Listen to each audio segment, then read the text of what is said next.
Hai, Salam. Perkenalkan, nama saya Faumasi Mendrova, mahasiswa dari IAKN Tarutu, Prodi Pariwisata, Budaya, dan Keagamaan. Baik, di sini saya akan menceritakan sebuah cerita yang berjudul Cerita Rakyat Melayu Sumatera Utara berupa mitos dan legenda dalam membentuk kearifan lokal. Cerita rakyat Melayu lama mengandung banyak maklumat mengenai orang Melayu dan tamadun Melayu, khususnya dalam bentuk mitos dan legenda yang juga merupakan bahagian dari tradisi lisan. Pada zaman yang serba digital dan penuh dengan teknologi, informasi yang canggih, eksistensi mitos dan legenda semakin terancam. Pada masyarakat Melayu, khususnya di Sumatera Utara, terdapat cerita rakyat berbentuk mitos dan legenda yang masih beredar. Meskipun sudah banyak yang tidak lagi diceritakan kepada generasi saat ini karena kemajuan teknologi dan berkurangnya minat generasi muda untuk mengetahui cerita rakyat yang beredar di sekitarnya. Adapun pembahasan mengenai cerita rakyat masyarakat Melayu di Sumatera Utara dibagi menjadi dua.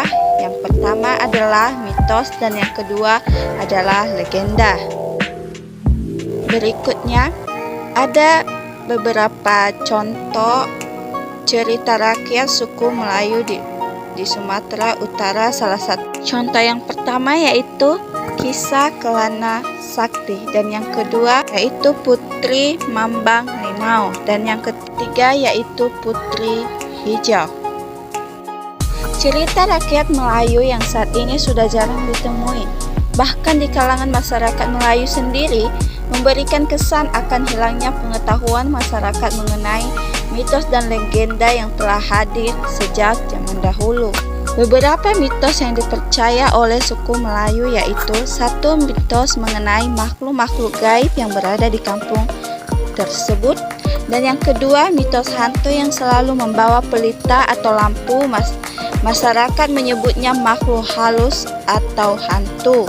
Cerita rakyat, baik mitos maupun legenda, memiliki fungsi dan kearifan lokal yang berperan dalam mengatur tata cara kehidupan masyarakat yang masih mempercayai cerita tersebut. Dan dapat kita simpulkan, kearifan lokal yang ada pada rakyat Melayu yaitu nilai budaya lokal yang dapat dimanfaatkan untuk mengatur tatanan kehidupan masyarakat secara arif dan bijaksana. Dengan demikian, kearifan lokal bukan hanya sebagai nilai, namun juga sebagai fungsi sosial yang dapat dimanfaatkan oleh masyarakat seperti masyarakat Melayu. Cerita rakyat ini secara umum memberikan fungsi sosial dan kearifan lokal terhadap masyarakat Melayu berupa pendidikan moral, ketaatan, dan nilai-nilai agama yang mempengaruhi kepada kebijakan dalam perbuatan seperti sopan santun, kejujuran, rasa syukur, rasa sabar, dan berkasih sayang, serta keikhlasan. Dan yang terakhir, kesimpulan. Adapun usaha mengekulturasi cerita rakyat berupa tradisi lisan ini adalah dengan adanya sosialisasi seperti penceritaan melalui penceritaan dalam setiap acara kemelayuan dalam bentuk tulisan berupa buku, serta menjadi bahan pengajaran dalam dunia akademik, sehingga wujud pelestarian tradisi lisan dan cerita rakyat berupa mitos dan legenda yang bermanfaat bagi masyarakat Melayu pada masa depan. Kemudian, demikian yang bisa saya sampaikan mengenai cerita rakyat Melayu Sumatera Utara berupa mitos dan legenda dalam membentuk kearifan lokal masyarakat. Sekian dan terima kasih. Saya akhiri dengan kata salam.